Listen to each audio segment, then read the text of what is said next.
what this tree mean to me. That he saw Charleston County Deputy Emily Pelletier's car cross the road with the lights on. Maybe that's what he thinks he saw. But the evidence don't support that. The evidence that I've heard in court is the scientific evidence. What we would say, I guess, would be like in an airplane crash, the black box recordings. That's not what those recordings say. Those recordings say that when she entered that intersection and hit the car containing Stephanie Dantzler and her two daughters, Miranda and Shanice, that when she hit their vehicle, there were no lights in operation. The lights and sirens were not in operation on Emily Pelletier's vehicle. That man sat there and took an oath. I do solemnly swear to tell the truth, and opened his mouth and lied. I'm just going to say it. Good morning, one and all. If you're on, please share this out. It's been a long week, and I want to thank everybody. I don't know whether it's going to close today. I hope it does. But I just wanted to give a little recap or whatever, about this whole situation. And to make sure I'm inviting anybody that's available today at 11:30 to come to the courthouse. We'll be outside. There'll be a group outside with my good friend and co-laborer in social justice, Taisha Aiken, who's out of Walterboro area, Colleton County. Come out and express your dissatisfaction with this. How these attorneys, right? Her attorneys, they basically have tried to say that it was Shanice's fault that Emily Pelletier drove into them and killed them. That it was the women's fault that this Charleston County Sheriff's deputy drove into them and killed them. And they're in the courtroom lying.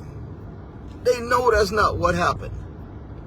They know exactly that did not happen. But they're trying to create in this jury that just happens to be 15 people, and that's 12 jurors and 3 alternates, none of whom look like the women that were killed, none of whom look like the family of the women who were killed, none of them whom look like me. I think there might be one Hispanic person on that jury.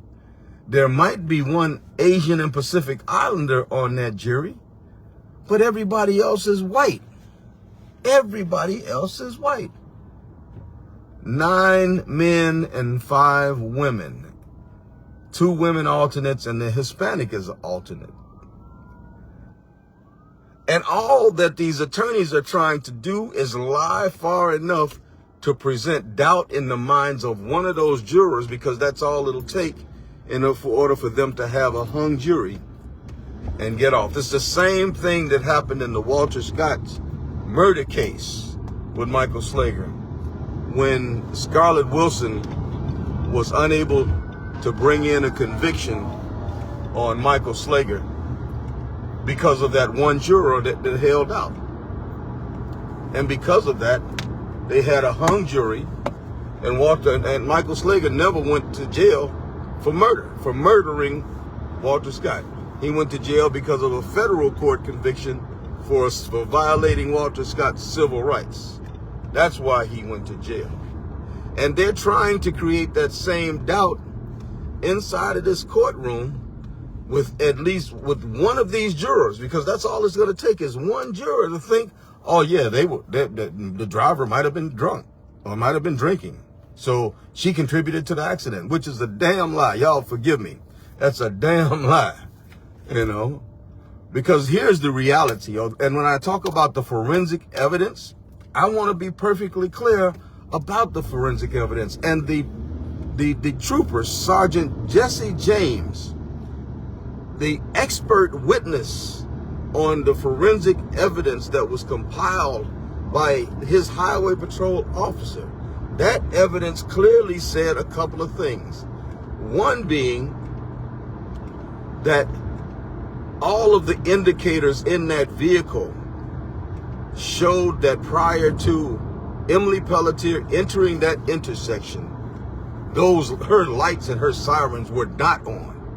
I don't care what Deputy Sachs said. Now, Deputy Sachs, he gonna stick with her anyway. He says he ain't gonna stick with her, but then, hey, birds of a feather, Matter of fact, he's part of the lawsuit, so he has no reason actually to tell the truth on the stand. But that's neither here nor there. I guess it is here nor there. But all of the forensic evidence, the scientific evidence, the recorded data that was in Emily Pelletier's cruiser, all of that data supports the fact that she did not have any lights on. Let me just say this now. Until after she hit the vehicle. So what am I saying? And now this part is speculation, okay? If she didn't have any lights on until after she hit the vehicle, she was still alive, alert, and everything after she hit the vehicle. What do you think that Emily might have did right there? Oh, I better cover my behind. Let me turn my lights and my sirens on right now.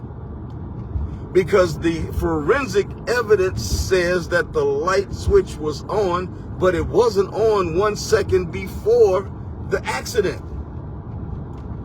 I shouldn't even say accident. Before the murder.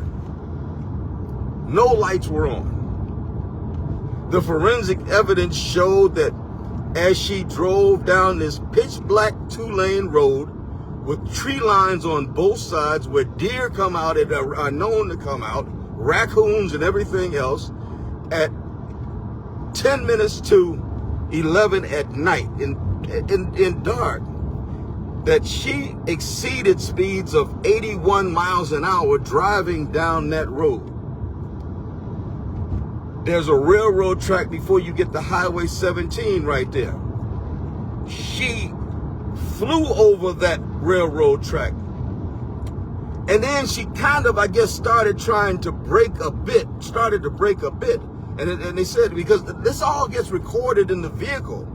When they depress the brake, something activates in the vehicle and it records all of that. So apparently she went from above 80 down to 73 miles an hour when she entered the intersection, went through the stop sign, let me just say it, that was clearly visible with headlights on.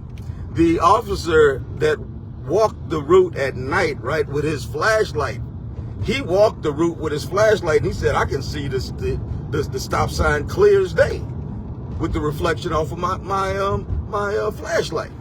So she had on her headlights, no running lights, no sirens, just her headlights.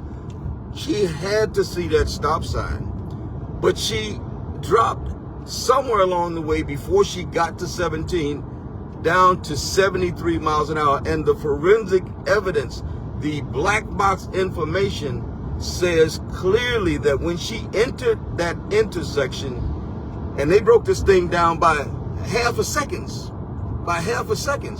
she was doing 73 miles an hour when she entered the intersection of New Road and Highway 17. And you know how long the forensic evidence said it took for her to cross from the stop sign side of New Road across 17 and slam into those three women? 1 second. 1 second. That's what the forensic evidence said. 1 second. And so the defense attorneys, her attorneys are trying to say, oh, well, the driver was impaired and she wouldn't have been able, she should have been able to react. 1 second before being hit, without any kind of lights or notification or whatever. That's not enough time to look left and react, all right? They said the information in the vehicle, in the Toyota Camry that Shanice was driving, that data that records in those cars right there, that data says that they didn't even have a chance to brake. She didn't even have a chance to depress her brake before she was hit. These clown, man, I'm trying my best not to cuss right now. These clown attorneys, right? They are trying to make the case that Shanice was driving the car with her sister Miranda on the passenger side and her mother Stephanie in the back seat. They're trying to make the case that Shanice was driving without any lights on.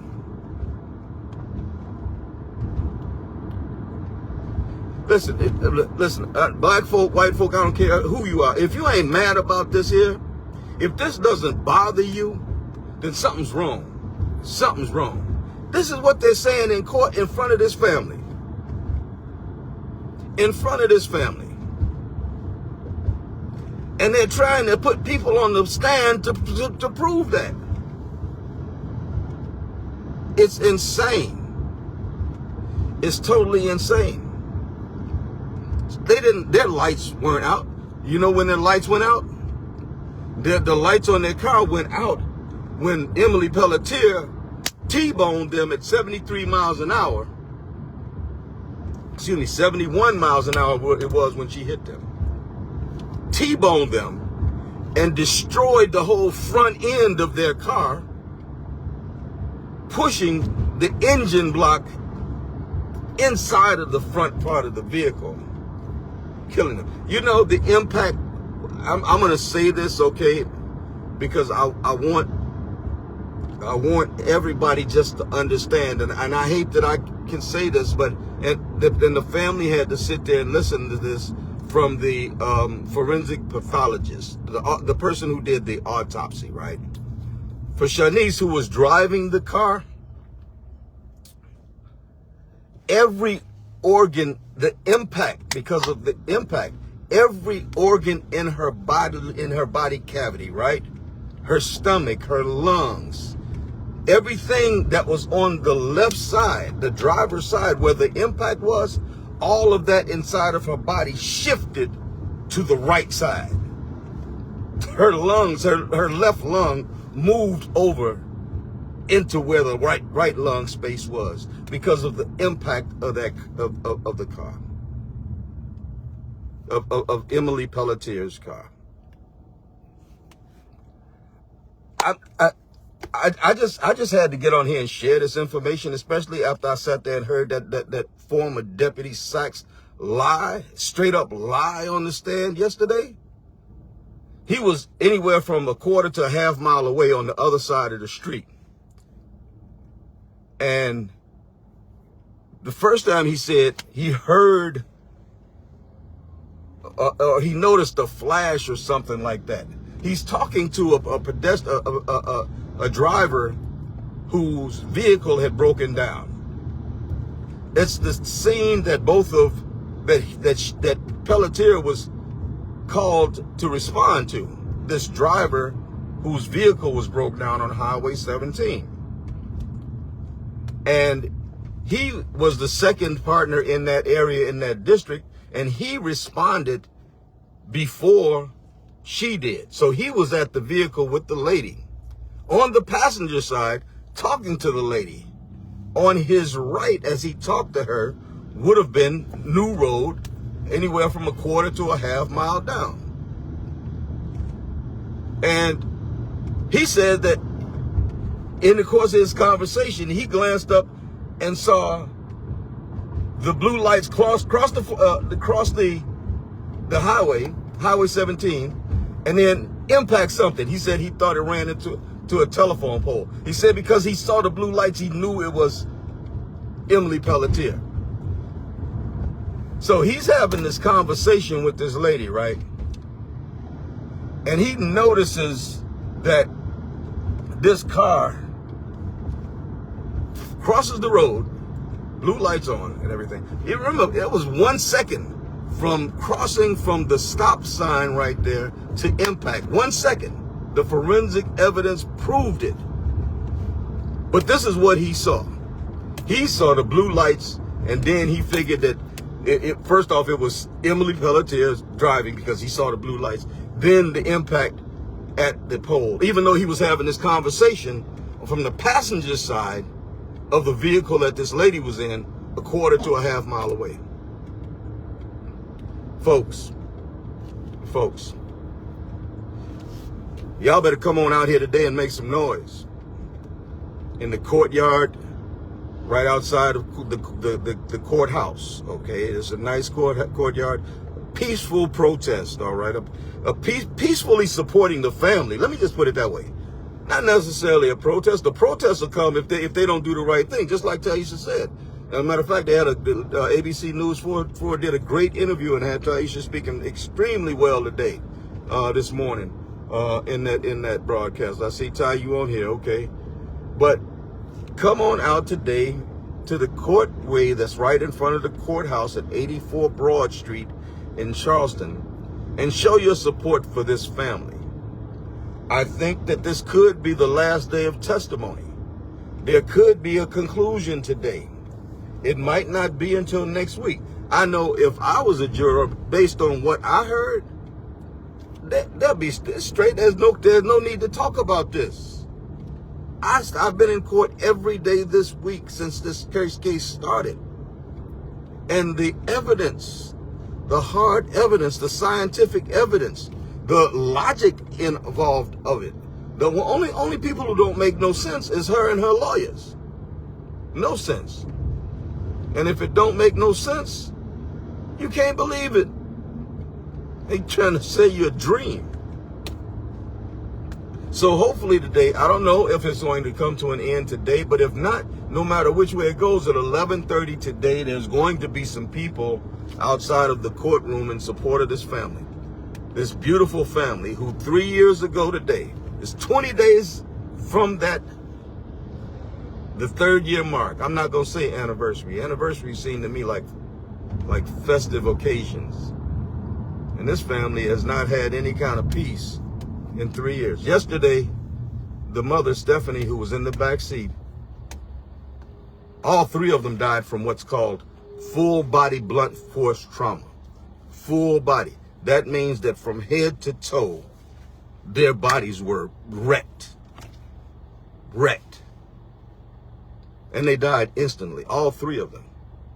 The 2 in the front seat, Shanice and Miranda, they had their seat belts on. They were driving at that time at, I think they said, 53.4 miles per hour.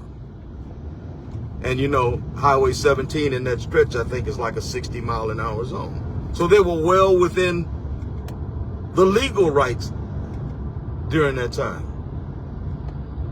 They brought in forensic, and I know I just shifted, but because I keep having to get back to it. The prosecutors, who I'm going to say are really doing a good job. I'm so happy that Scarlett didn't do this herself. But the prosecutors brought in expert witnesses in blood collection in order to counter this whole crazy accusation about Shanice as the driver somehow being impaired, driving impaired because of alcohol. The scientists, the experts said no, no. The way that this was collected, you cannot say that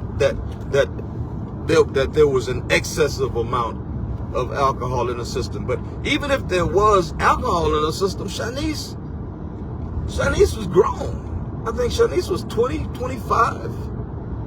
Miranda, 22, had just graduated from college the day before. They grown. It was Mother's Day. It was the day after Miranda had graduated college. If they had a drink, they could have a drink. I wonder why is it every time it's black folks, they want to say, oh, they were drunk. Oh, they were crazy. They was on dope. Racist. Now, when I say that, I know people are going to get mad at me. They say, I played a race card.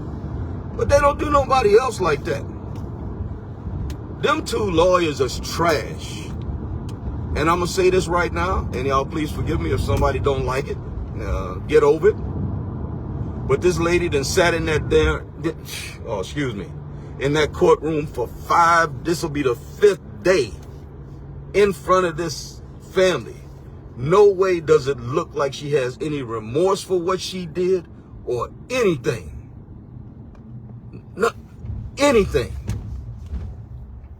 For 4 days. I would have had respect for her if she would have come in that courtroom knowing what she did, knowing what I'm telling you, the forensic evidence, it looked like after she hit the vehicle, she had enough presence of mind to turn on the lights and the siren then. Not when Sachs said like she came across the road. No, that's not what the evidence shows. That's not what the black box shows. Period. I hope this jury is listening to what I'm listening to. Because if so, their deliberation gonna be real short. Real short. But just like Deputy Emily Pelletier,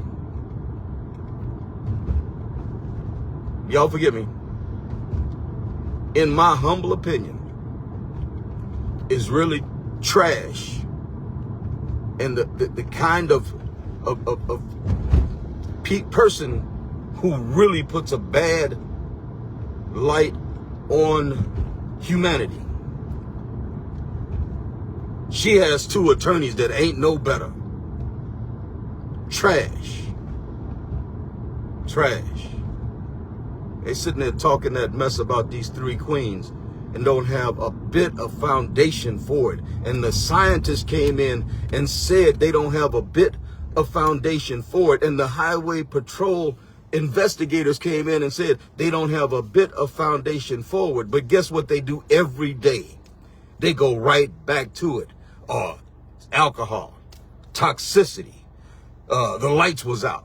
Every day they go back. And you trying to tell me these people are people of character?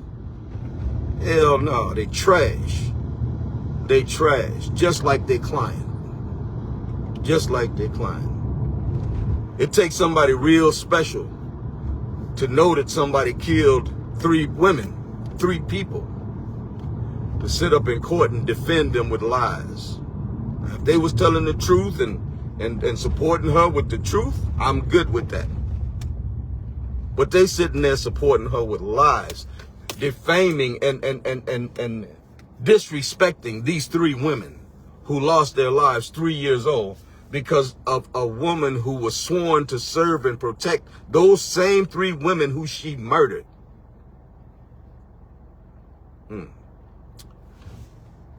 Okay, I'm almost downtown now, so I'm gonna get off this. I'm gonna get off this for right now. But I had to vent a little bit because that clown getting on the stand, raising his hand to swear, that just tells you people that swear, I swear this, or tell you my word is bond, you better not believe them. Lie. And he sure enough lied through his teeth about the light situation. Remember, Emily Pelletier that night at 10:55 p.m., pitch black outside. No lights, no sirens, no nothing on. Coming down New Road, flying down New Road, 80 miles an hour. When she crossed that intersection, when she blew through that stop sign and crossed that intersection, it was 1 second from the time she passed that stop sign to impact that instantly killed Shanice, Miranda, and Stephanie. 1 second. And they're trying to make folks think that it was Shanice's fault. Come out today, 1130, 84 Broad Street. Join in the voices. Peaceful protest. We can get loud. Let's keep the profanity down. We don't have to go there. But we can show our support for this family. I'm sure Miss Betty, I'm sure Darren and Eric and their spouses, I'm sure all the loved ones, the Shanice and Miranda's sister, I'm sure they will all love to see people come down in support of them today. So you all be one of them. Now, if you can, Come out and be one. And if you can't, please continue to keep this family lifted in prayer. Please. So keep me lifted in prayer. I need it. It's kind of hard sitting in that courtroom and you can't say nothing when you want to say something. I'm one of the people that like to talk. I like to say something when I hear something. It's kind of hard sitting in that courtroom. Keep them in prayer. And I'm going to ask something I know that probably ain't going to go over good with nobody, okay? But keep them other people, the liars and the one who did this. Pray for them too. Pray for them. They really need prayer. Anybody who thinks that this is all right and is trying to wiggle out of the responsibility and will hire people who will lie to help them wiggle out of their responsibility, they need prayer probably a whole lot more than I do. Okay? All right, well, listen, it's Friday. Hope you all have a wonderful day. Tomorrow we'll be in Brittlebank Park with the protests against what's going on in Washington, D.C. At some point, black folks are going to have to step in and get involved. And I hope you don't wait until after something happens because of this administration, like they take folks' money or stop your elders, your seniors' Social Security money or something like that. Don't wait for that.